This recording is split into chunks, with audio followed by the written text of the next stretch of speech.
यदि इतनी लंबी उम्र भी हो जाएगी अक्सर पुरुष जितनी, तो भी अंत में तेरी मृत्यु होगी। क्यों? क्योंकि तुझे वो संत, वो सतगुरु नहीं मिले जो गीता अध्याय नंबर 4 के श्लोक 32 और 34 में कहा है। और वो तत्वदर्शी संत या तो परमात्मा थे या वो महापुरुष थे जिनको भगवान मिले, लेकिन उस समय ये ज्ञान डिक्लेयर नहीं करना था, सार्वजनिक नहीं करना था। आज ये दास भेजा परमात्मा ने बढ़ा के, ये याद रख लिए।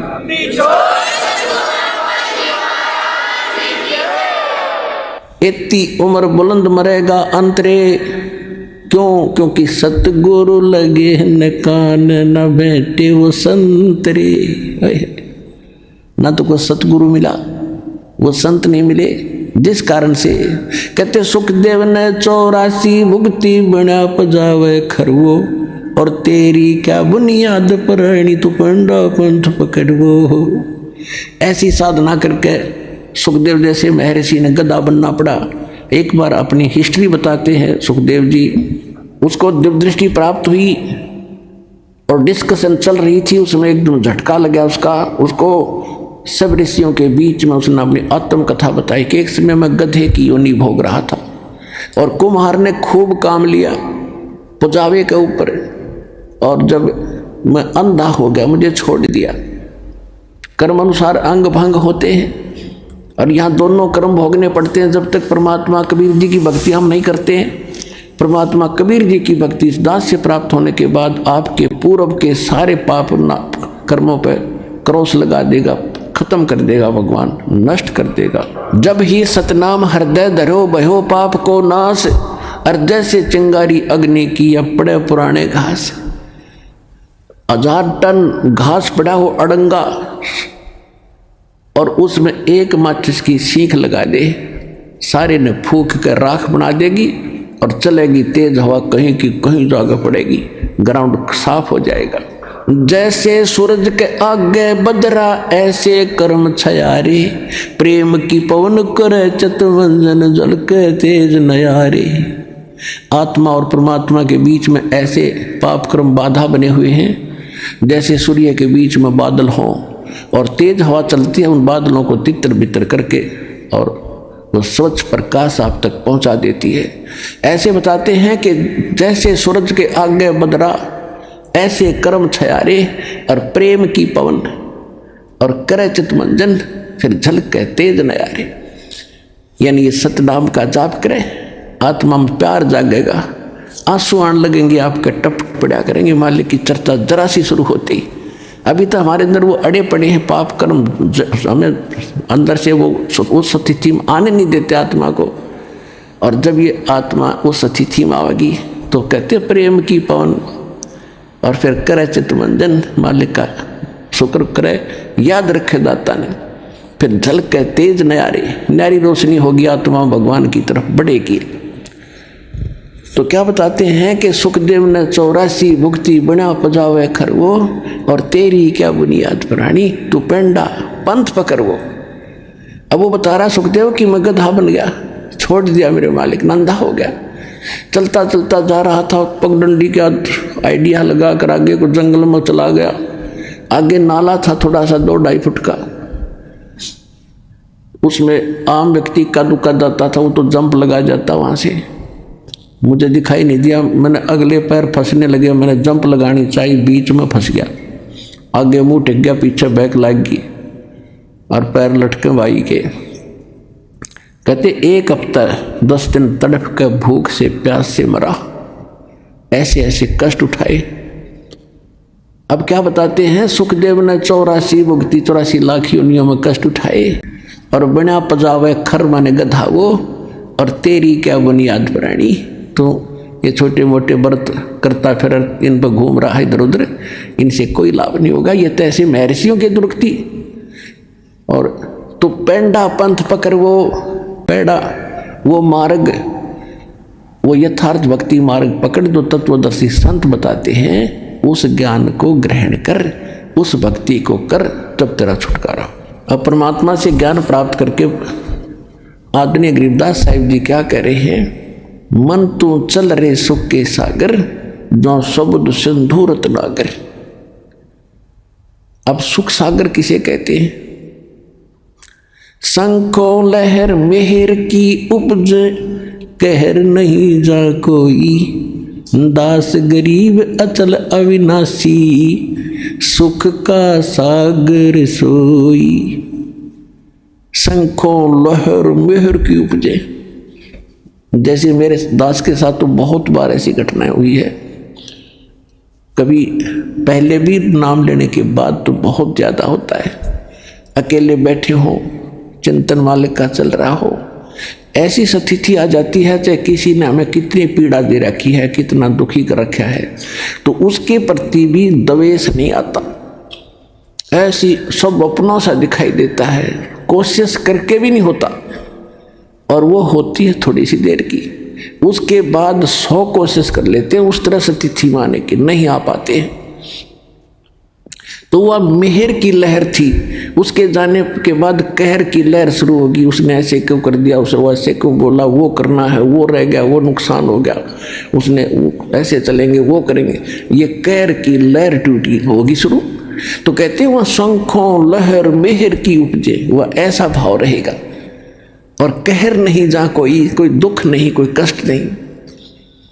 और दास गरीब अचल अविनाशी, सुख का सागर सोई। अब क्या कहते हैं, मन तू चल रहे सुख के सागर, जहां शब्द सिंधु रत्नागर, रत्नागार, आगार मन डिपो खान, वह सुख की खान है। सतलोक यानी जिसमें कि उस चीज का अभाव नहीं, कोयले की खान है, कोयला निकाल ले जा, अंत नहीं आता। कहते वो आगार है, डिपो है सुख का, सुख सागर, रत्न आगार, आगार माने रत्न यानी सुख रूपी रत्नों का भंडार है वो। फिर क्या बताते हैं, कोटि जन्म तन भर मत हो गए, और कुछ नहीं हाथ लग्या रे, कुकर सुकर खरबा बोरे, कौआ हंस बुगारे। कोटि जन्म तू राजा की न मिटी न मन की आशा, और भिक्षुक होके दर दर घूमया, ये मिला ना निर्गुण रासा। आप ऐसे भी साधक रहे हो, घर त्याग दिया प्रेरणा पाके, जंगल में बैठ के गांव से भिक्षा मांग लाए, सूखी रोटी जैसी मिली उनको 2-2 3-3 दिन वृक्ष का बांध देते थे पहले ऋषि मुनि, और सूख जाती थी, फिर उनको पानी में भिगो भिगो के 2-2 दिन खाते थे कि रोजाना कौन जावा टाइम वेस्ट कर रहे।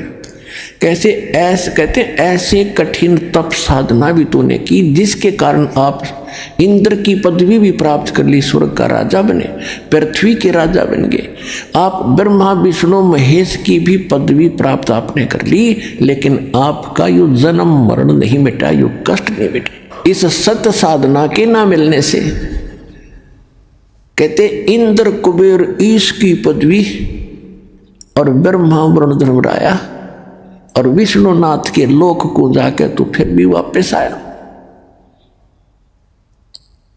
अब देखो, हम तो एक छोटे से क्षेत्र के कोई चेयरमैन बन जाए, सरपंच बन जाता है, बस उस समय काख पीटे बिना ज्ञान के, और चेयरमैन बन जाता कहना है कि एमएलए एमपी बन जाओ, पता नहीं क्या बन गया। तो इस प्रकार परमात्मा कहते हैं, तो पूरे स्वर्ग के राजा इंद्र, वो तो स्वर्ग में तो वैसे जीव आम आदमी जाना चाहता रहा कि वहाँ तो गुण है सुख से, एक सिंपल मैन को भी, तो उसकी तुलना में वहाँ के इंद्र को, वहाँ के राजा को, सुरपति देवताओं के राजा को कितना सुख होगा, उसकी थोड़ी सी झलक बताते हैं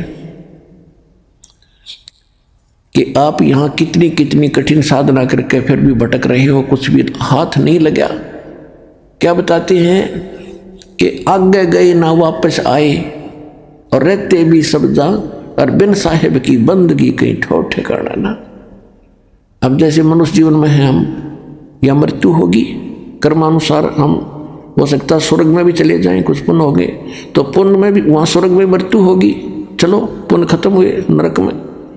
अब नरक का समय भी निर्धारित होता है, वो पूरा होता है, चलो गधा बनो, गधे का भी निर्धारित है, मरो फिर चलो कुत्ता बनो, और फिर कभी मनुष्य बनो तो मनुष्य बनो, और फिर मरो फिर चलो, या चलो चलो मिटेगी। अब इस दास से दीक्षा लेकर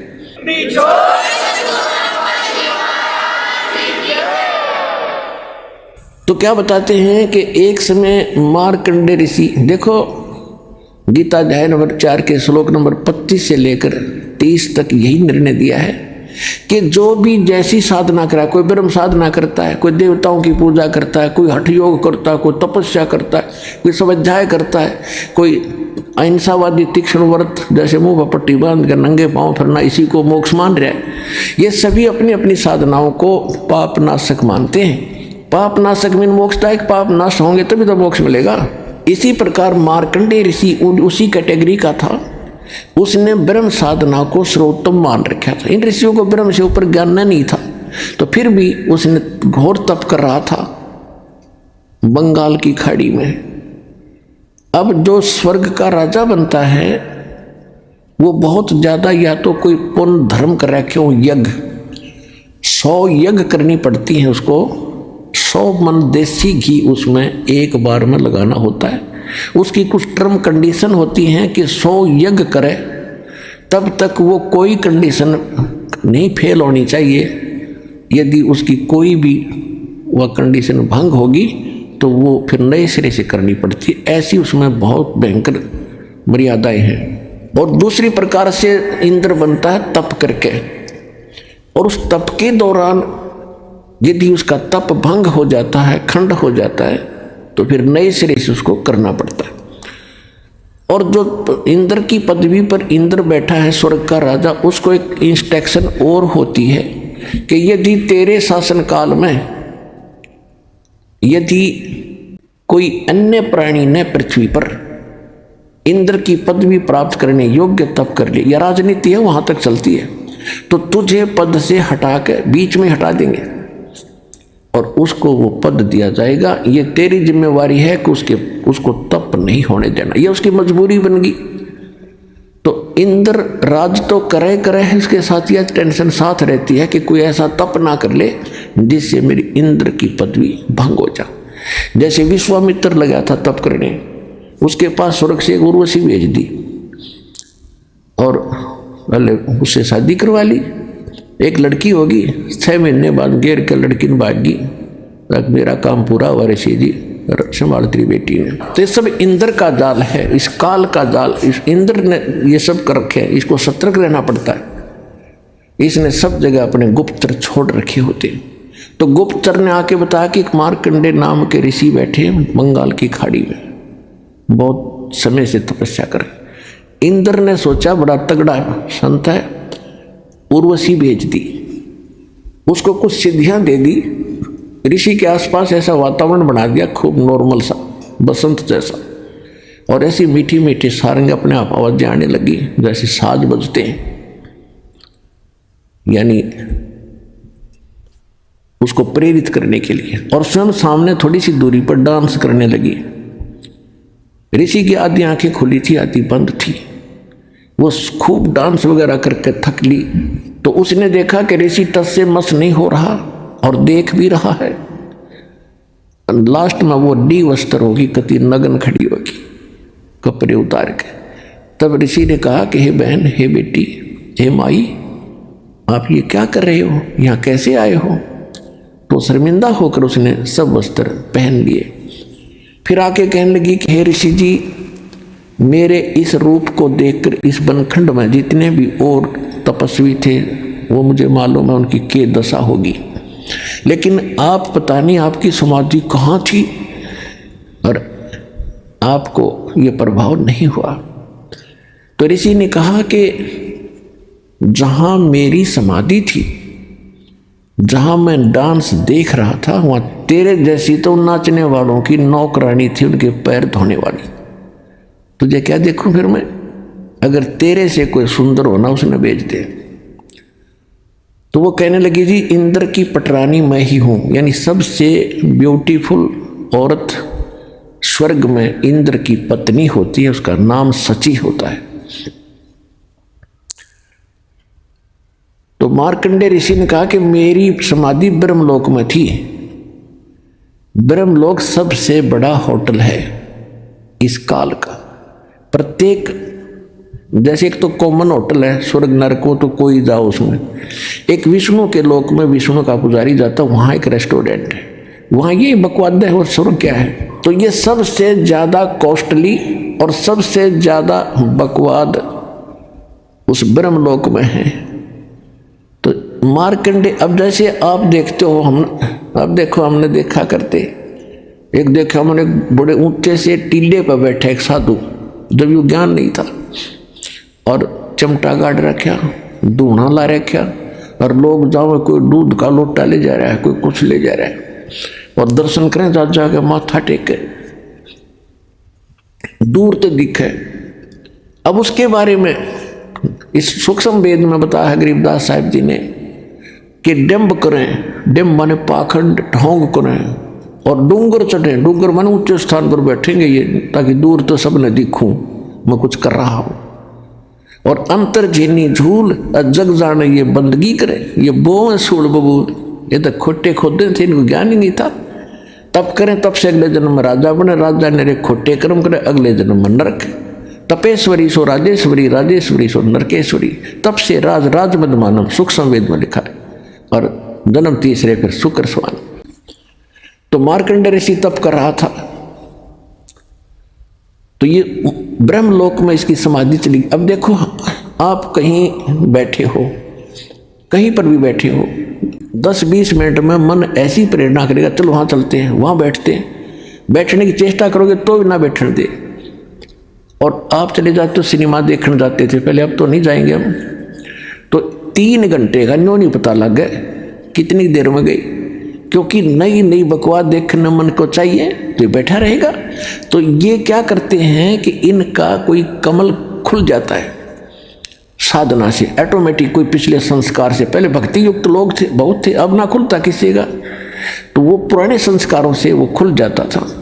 तो उसमें वो क्या देखते हैं, जैसे टेलीविजन ऑन हो गया आपका, कोई चैनल चाल पड़ा, तो उसमें वो कार्यक्रम रिले तो कहीं और से हो रहा, देख रहे हो टेलीविजन में।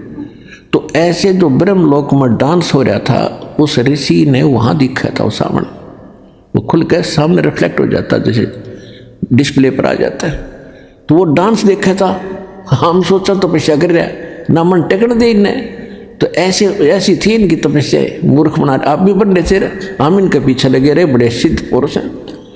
इसलिए जब उसने इस औरत से भी सुंदर औरतें वहाँ दिख रही थी, टारगेट इसका वहीं जाने का था कि इस नाम के जाप तो साधना से वहाँ जाऊँगा, फिर इनको वहाँ मिलेंगी मुझे। और ये नाम भगत क्या करते, इनका टारगेट क्या था, तो ये भगवान की रोशनी से आपको दाना दाना समझ में आओगा इसका पूरे अध्यात्म मार्ग का, सब कर्मों का, सब अध्यात्म ज्ञान का। अब मार्कंडे ऋषि कहने लगा तेरे से कोई सुंदर हो उसको भेज, तो कहने लगी मैं इंद्र की पटरानी मैं ही हूं।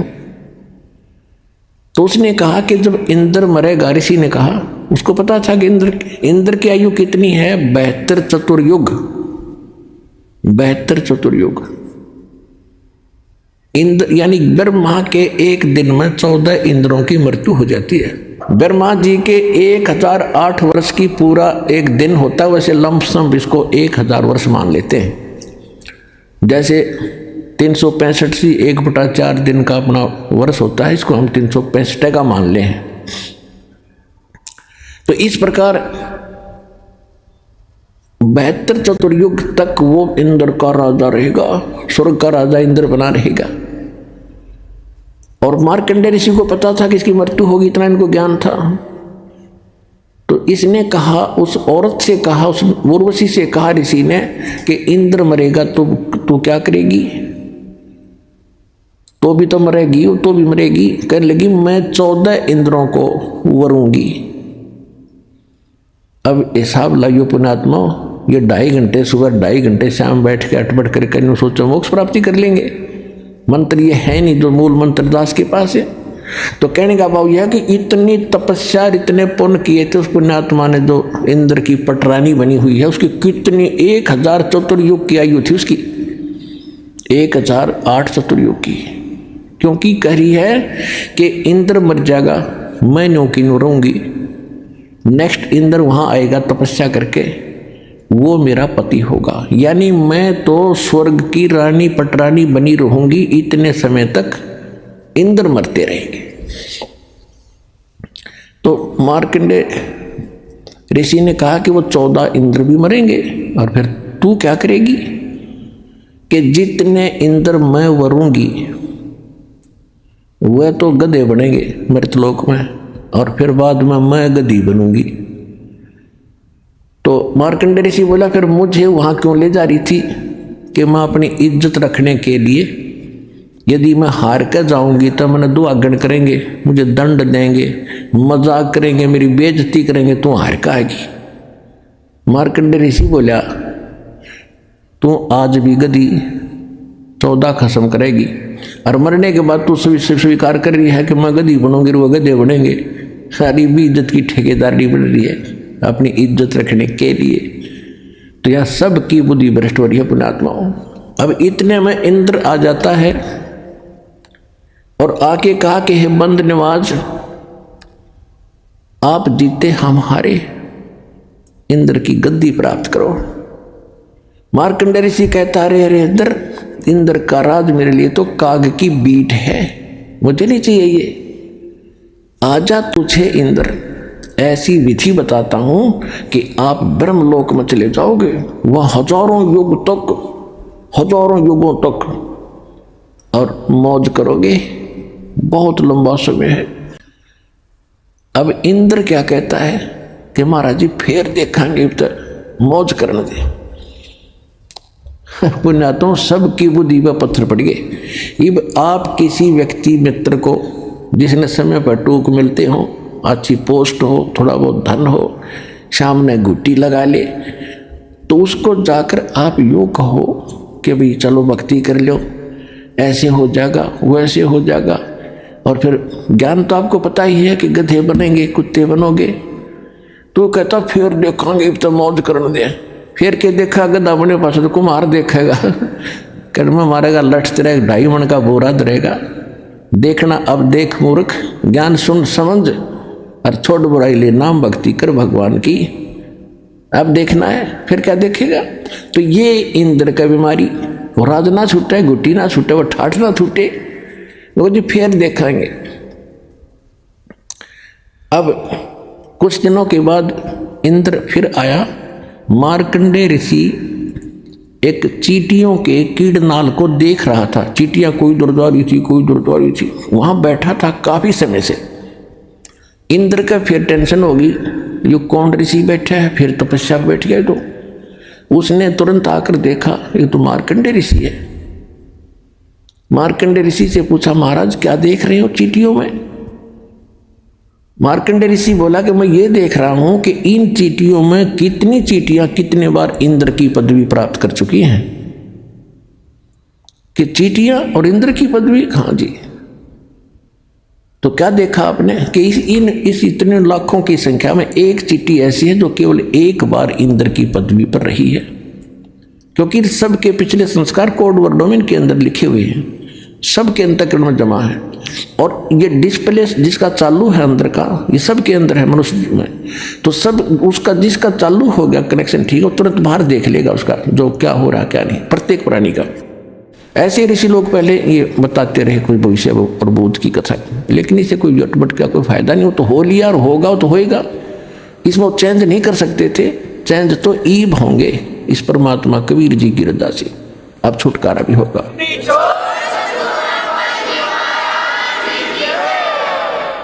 तो इंद्र का पसीने आगे कि एक बार ये सब चींटियां भी इंद्र रही हैं, कई बार, एक की बात छोड़, और फिर भी बुद्धि में ना आई। तो पुण्यात्माओं ये खेल समझना। अब क्या बताते हैं कि इंद्र कुबेर ईश की पदवी ब्रह्मा वरुण धर्मराया, विष्णुनाथ के पुर को जाके तू फिर भी वापस आया।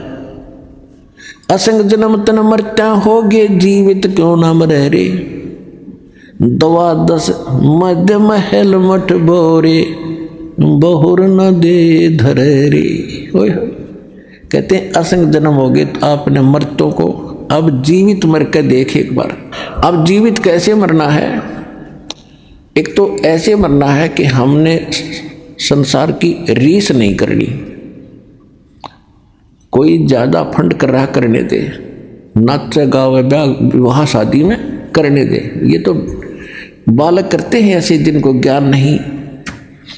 जैसे एक समय नानक साहिब जी मायूस बैठे थे, ऐसे ही कोई भक्त प्रथम बार गया, दूसरी बार गया, देखा कि साधु संत फकीर इतने मायूस क्यों हैं, क्यों दुखी दुखी से नजर आ रहे हैं, तो सुख, इनको तो टेंशन होनी ही नहीं चाहिए। तो उसने पूछा कि महाराज मैंने कई बार देखा है आप खुश नजर नहीं आते। तो नानक साहिब जी ने कहा कि भाई किस चीज पर खुशी हो, एक पल में ना जाने यहाँ क्या बिजली गिर जा। कहते ना जाने काल की कर डारे और किस विध ढल जा पास आवे, और जिन्हां ते सिर ते मौत खुड़क दी उन्होंने केड़ा हासा। हमने तो भाई तुझे दिखा है ना जाने आके बिजली गिर जाएगी। जैसे उदाहरण के लिए अब जीत मरने के ऊपर बात चल रही है कि हम ब्याह करते हैं, बकवाद करते हैं, डीजे बजाते हैं, फंड करते हैं, नाचते और गाते। एक लड़का ऐसे ही पहले दिन तो खूब नाचे गाए, अगले दिन बारात जा रही थी, दुल्हे वाली गाड़ी टकरा गई, एक्सीडेंट हो गया। दुल्हे समेत रिलेटिव जो खास बैठे आ रहे दुल्हे के साथ में, कोई भाई का बेटे, कोई बहन का बेटे हो, या कोई पति यानी कोई और विशेष, 8 के 8 मर गए इंक्लूडिंग वो दुल्हा। पहले दिन तो नाच रहे थे, कूद रहे थे, और फिर बाल पाड़ रहे, वो परिवार टक्कर मार रहे, हाहाकार मच गया। अब बजा लो डीजे। तो यह संत बताते हैं अगर भक्त बनना है तो भक्तों की तरह चलना होगा, बकवाद नहीं चलेगी, ना भक्ति बनेगी, भगवान रुष्ट रहेगा आपसे। कहते ना जाने काल की गर्दारे किस विध ढल जा पास आवे, और जिनाते सिरते मौत खुड़क दी उन्होंने केड़ा हासा वे। इन ब्याह शादी में बकवाद नहीं करनी जब भक्त बनना चाहते हो तो। और सिंपल ब्याह करना, कति सिंपल। वचन से बेटा बेटी पराई होती है। जैसे ब्रह्मा विष्णु महेश का विवाह किया था दुर्गा ने, देवी पुराण में पढ़ के देखियो। दुर्गा थी, 3 लड़कियां थी, 3 पुत्र थे। बड़ी का नाम सावित्री, ब्रह्मा से ब्याह दी, विवाह कर दिया, जा बेटा अपना घर बसा। दूसरी का नाम लक्ष्मी था, विष्णु जी से ब्याह दी कि तेरी पत्नी तू इसका पति जाओ, विवाह अपना घर बसाओ। ऐसे पार्वती शंकर का ब्याह दी फर्स्ट टाइम, और जा बेटा घर बसा, हो गया ब्याह। ना को बाती था, ना बराती था, ना डीजे बाजा, ना को हलवाई कढ़ाई चढ़ाई। तो भाई ब्याह करना ढंग से करो, कुछ रीस हुआ भी कर लो, ये बाद में शिव जी की बरात का डर फंड करें, ना शिव जी ना कुछ और, या अब भी फंड करेंगे। तो इस तरह की जो बकवादे हैं ये बिना ज्ञान के हम करते रहे, ये त्यागनी पड़ेगी। तो इस प्रकार हमने अपने इन सभी परंपराओं को कम करके और सिंपल वे से विवाह करेंगे, तो इससे हमारा 80% वजन टेंशन घटेगी। हम बेटी को दुश्मन मान बैठे इन परंपराओं के को बढ़ा के। हम ऐसे अबोध बालक हैं, जैसे जेठ की धूप में जून के महीने में बच्चा घर से निकल जाता है नंगे पैरों, छोटा सा बालक ठुमुक ठुमुक करके, और बाहर जाता है तो रेत में पैर जलते हैं, रोता है, फिर बैठ जाता है, पड़ जाता, पड़ कर फिर चूतड़ भी जले, पहले तो पैर जले थे, ये फिर और दूना रो रहा है। तो हम आज ऐसे बालक हैं, गलती करते हैं एक और कर लेते हैं, वो दूना दुख हो रहे। तो हमने इनसे बचना है, इन परंपराओं में नहीं फंसना है, तभी हम भक्ति कर सकेंगे। हम यात्री हैं, हम सफ़र कर रहे हैं अपने भक्ति पर, और यात्री ज़्यादा वजन लेकर नहीं चल सकता। जब सारे घर ने ठा के चले तो किसा समझदार होगा वो। तो आप जी ने ये परंपराओं की गठड़ी अब रख देनी है, सिंपल वे से विवाह करें। ठीक है, जैसा आपको गुजारा दिया है मकान बना लो, लेकिन उससे काम नहीं लगे रहे, ना एक और बना लो, एक प्लाट और ले लूँ, और कल मृत्यु हो जाएगी, फिर उस प्लाट में कुत्ता बन कर बैठेगा पूछते साफ करके। तो यह अकल साथ रखियो भगवान वाली।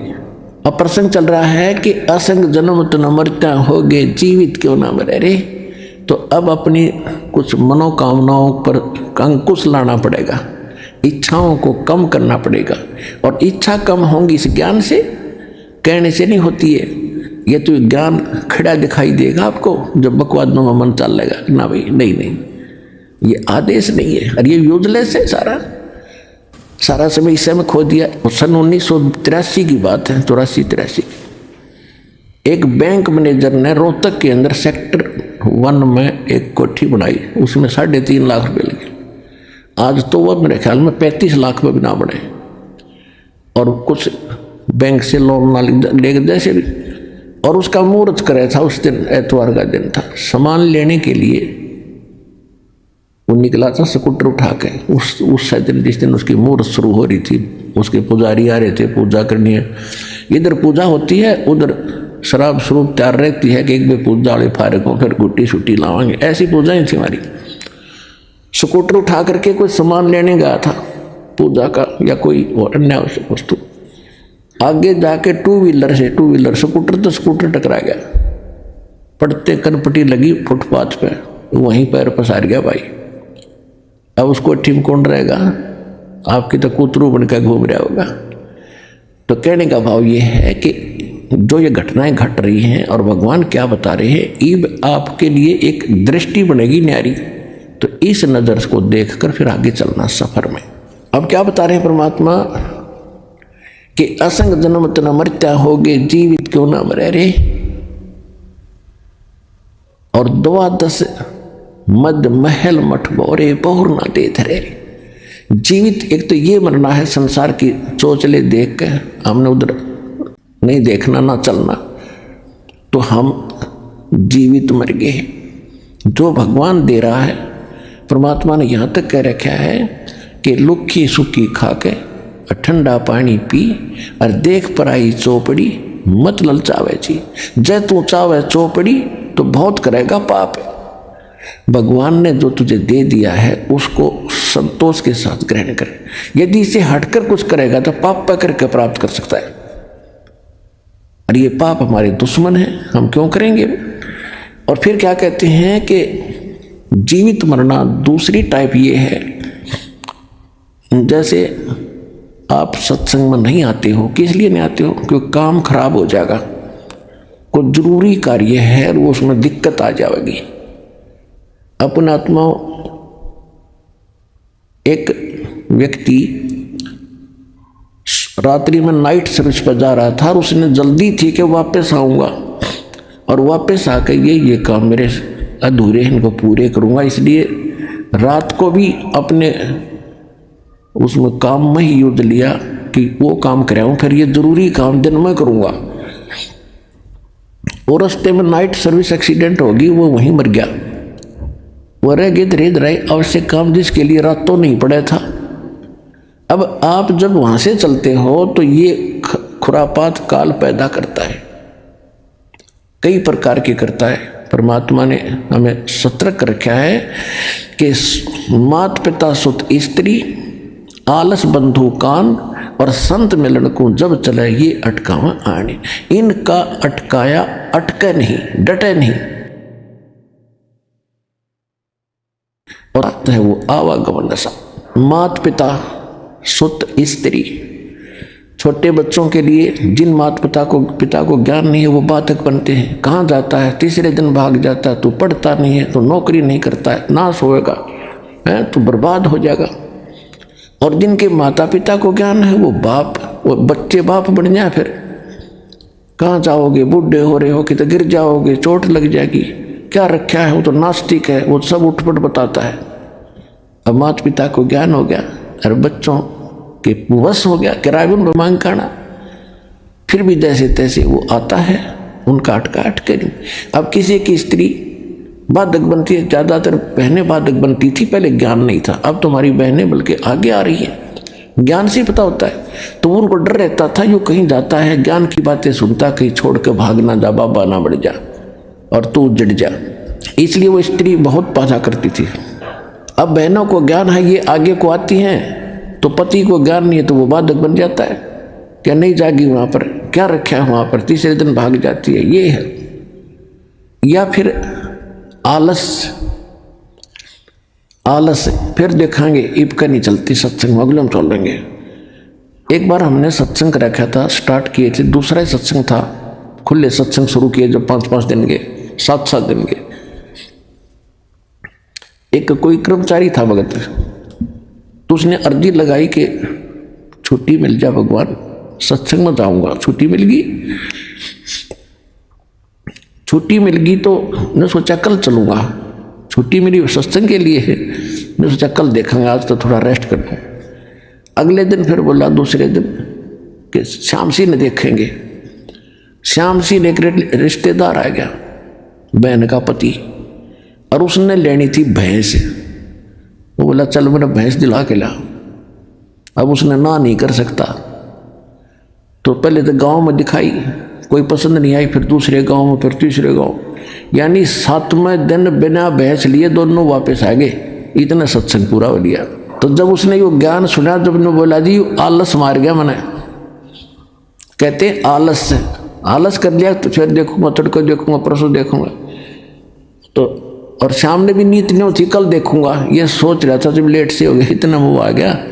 और 7 दिन धक्के खाता फिरा, कि गोबर में बड़ा, कि कहीं किसी का सोया, कभी रोटी मिली ना मिली, पैदल चले। वो 7 दिन मेरे बिरान मट्टी में गए। 6 दिन अरे कान पकड़ दिया, सीधा आया करूंगा, ले छुट्टी मिलते बा क्या करूंगा।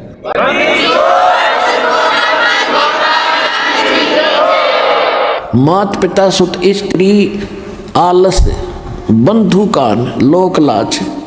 लोक लाज क्या है भाई? कहाँ जाते हो? सतलोक आश्रम बरवाला, जिला हिसार, हरियाणा में। अरे वहाँ कहाँ जाते हो? तो ऐसे छुड़वाता है, श्राद्ध भी छुड़वाता है, सारी पूजाएं छुड़वाता है, नास्तिक बनाता है। तो जो 2-4 टोक देते हैं तो जो कमजोर संस्कार का आदमी फिर चुप हो जाता, भाई ठीक है नहीं जाते, सारे कहने लगे। यानी लोक लाज में आकर उसने भक्ति मार्ग छोड़ दिया। तो ये भी कमजोरी बताई है। ये लोग कहते हैं, इसके बारे में परमात्मा बताते हैं कि कुल करनी के कारण, यानी लोक लाज के कारण अनसा गया बिगो, यानी इसने बैठा बैठा लिया, भक्ति छोड़ दी। और जब यो कुल के कर लेगा, जब तू 4 पाया का हो, गधा बन के घूमेगा, यो कुल तरह के ढाल लड़ा देगा।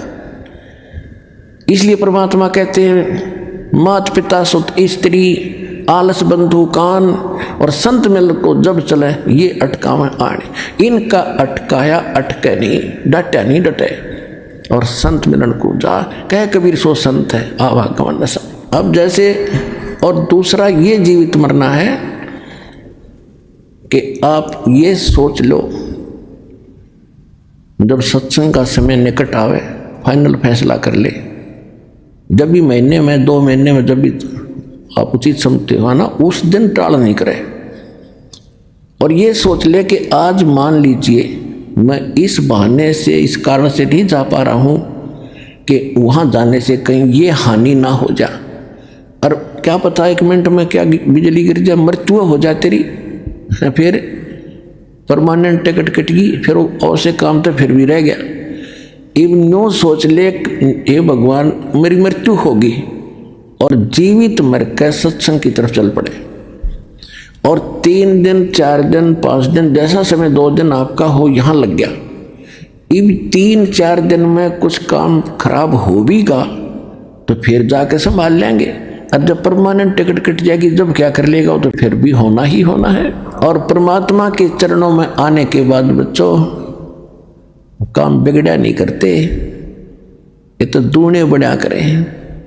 यहाँ बहुत भक्त ऐसे प्रमाण देते आकर के कि मैं चलना चाहता था, खूब कोशिश कर रहा था, पैसे नहीं थे, और अचानक एक ऐसा स्थान पर जहाँ कदे पैसे सपने में भी नहीं रखे, उसको वैसे उठा कर देखा, डायरी में 500 का नोट मिला। तो काम यो बिगड़न देगा आपके, जब काम बनाने वाला मिल गया आपको।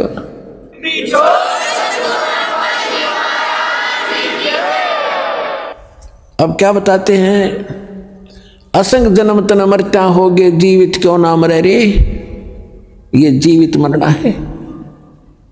और 12 धर्मद मैल मठ बोरे बहुर ना दे धरे रे। अभी तक आप जी 10वां द्वार सुना करते थे। और एक यू जम्मू के अंदर रांजड़ी में एक मधु परमहंस नकली कबीरपंथी, इसने किताब पढ़ ली कबीर साहब की वाणी में, 11वीं खिड़की पागी, 11वां द्वार किसी को नहीं पता, मुझे पता है पता। उसमें तो 12 द्वार लिखे हैं, इनकम्प्लीट नॉलेज है आपका। तो वो 12वें द्वार है कहाँ? इन्हें वो ही नहीं पता। क्या बताता हो कि 10 द्वारतों की तो सतिथि है और 11वें द्वार की कोई सतिथि नहीं। जैसे नाक है, नाक की सतिथि है, वो नहीं, वो तो वैसे है, वो उसमें ज्ञान हो तो वैसे हो। अब क्या बताया कि जैसे 21 ब्रह्मांड का जो क्षेत्र है, एक ब्रह्मांड का जो क्षेत्र है, ये 10वें द्वार पार करके इस ब्रह्मांड से पार हो जाते हैं। इसके बाद इसी काल के जाल में ही रहते हैं। 11वां द्वार है जो 21वें ब्रह्मांड को पार करेंगे काल के, और 7 से ब्रह्मांड का अक्षेत्र शुरू हो जाएगा, अक्षर पुरुष का, वो 11वां द्वार है। और अक्षर पुरुष के अक्षेत्र से पार करके सतलोक में प्रवेश करेंगे, वो 12वां द्वार है।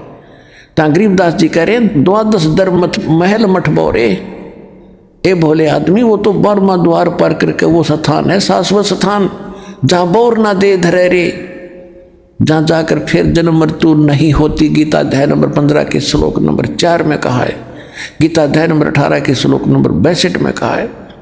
वो स्थान तो 12वां द्वार पार करके है। फिर बताते हैं, दोजक भिष्ट सभी तें देखे राजपाट के रसिया, या जैसी साधना तुम कर रहे हो इनमें दोनों मिलते हैं, स्वर्ग भी नरक भी 84 लाख योनियां भी। दोजक भिष्ट सभी तें देखे राजपाट के रसिया, और 3 लोक से तृप्त नाही यो मन भोगी खसिया। इस मन की इतनी गंदी आदत है, इतना बेईमान है यो, इसको 3 लोक का राज दे देना तो भी यूँ सोचा और मिले कि तो थोड़ा सा। जैसे कोई सरपंच बन जाता है और वो मीटिंग में जाता, चेयरमैन के अधीन होता है, तो उसने वो नो सोचा अगली बार चेयरमैन बनो जब कोई बात पड़े। अब चेयरमैन बनने के बाद वो क्या सोचता कि एमएलए बनो जब बात बने, भाई नहीं बात बनी। एमएलए बनने के बाद उसकी टेंडेंसी ये बन जाती है वो मंत्री बनो ताकि मैं बात सार रस आवे, नहीं बनी बात। अब मंत्री बनने के बाद उसकी नीयत रहती है मुख्यमंत्री बनो तो चौधर पूरी हो, और मुख्यमंत्री बनने के बाद सोचा बस प्रधानमंत्री बनो, फिर देखना क्या इतना मृत्यु हो जाएगी, गधा बनेगा, फिर संतरी बनिए बड़ा कुत्ता बन के। कहते हैं सतगुरु मिले तो इच्छा मेटे, पद मिल पदे समाना। ओए होए, सतगुरु मिलेगा तो ये इच्छाओं को खत्म करेगा, और पद मिल पदे समाना। जैसे आपको बताया था कि सारे असंख्य ब्रह्मांडों रूपी बाग का मालिक है कबीर भगवान, और उस बाग के मालिक का माली गरीबदास आए। उन्होंने ऐसी जड़ी बूटी हमें बताई जो उस परमात्मा के, और ये दास बना दिया नौकर उस बाग के माली का, और आप उसके पौधे हो। ऐसी जड़ी दे दी कि आपको हरे भरे रखूंगा।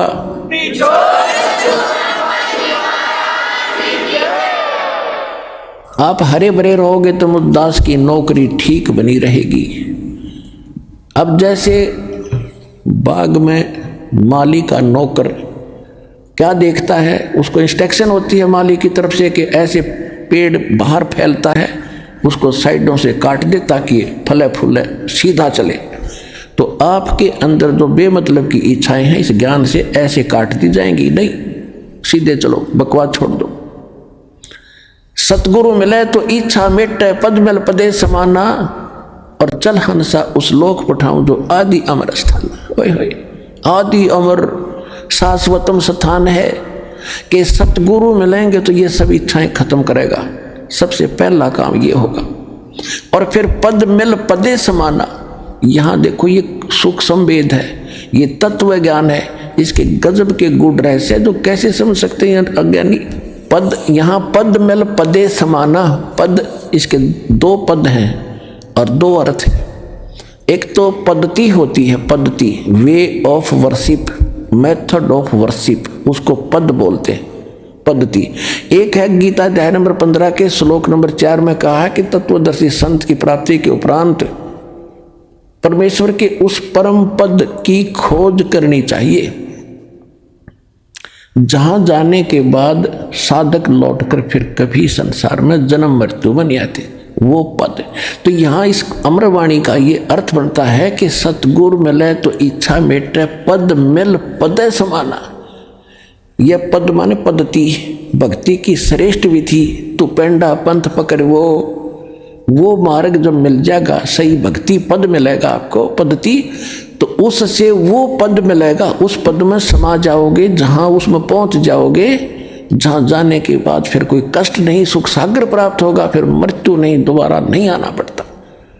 सतगुरु मिले तो इच्छा मेटे, पद मिल पदे समाना, और चल हंसा उस लोक पठाऊं, जो आदि अमर अस्थाना। वहां क्या सुख है? चार मुक्ति जहां चंपी करती माया होरी दासी।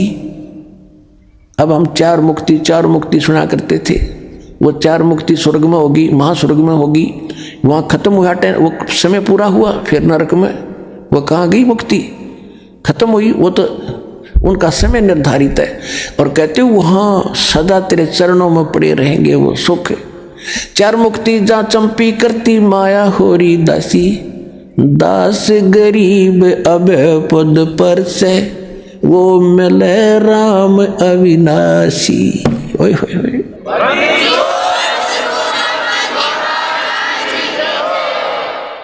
कौन सा अविनाशी राम? गीता अध्याय नंबर 15 के श्लोक नंबर 16 और 17 में 3 राम हैं, 3 पुरुष हैं, 3 प्रभु हैं, 3 स्वामी हैं। सरपुरुष, अक्षर पुरुष।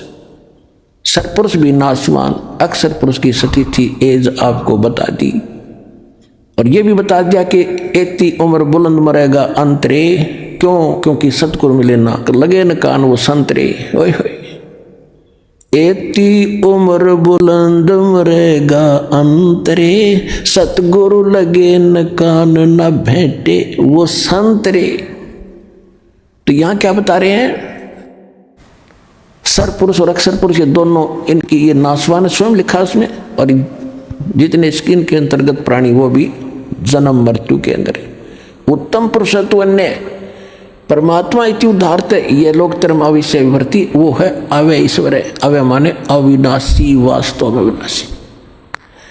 यहां बता रहे हैं कि चार मुक्ति जहां चंपी करती माया होरी दासी, दास गरीब अभय पद पर से, वहां वो मिले राम अविनाशी। तो उसकी विधि इस दास के पास है, शीघ्र से शीघ्र ग्रहण करो, मर्यादा से भक्ति करो, अपना कल्याण करवाओ। बोलो सतगुरुदेव।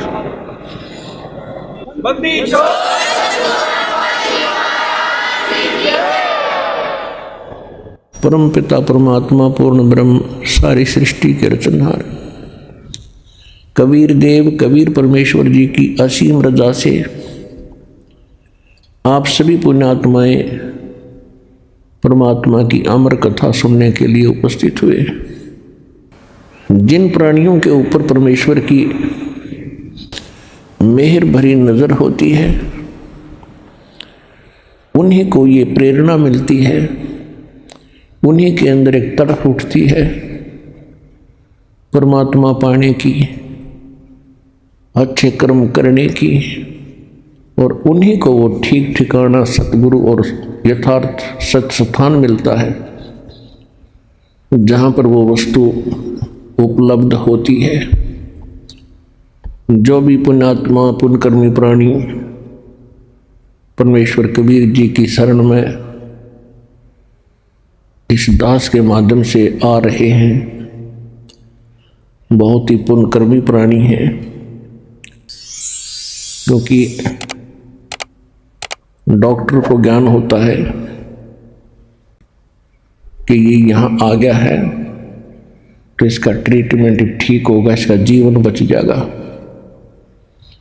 क्योंकि कुछ ऐसे हॉस्पिटल होते हैं, उन्हीं में उन विशेष डिसीज की ट्रीटमेंट क्योर होता है।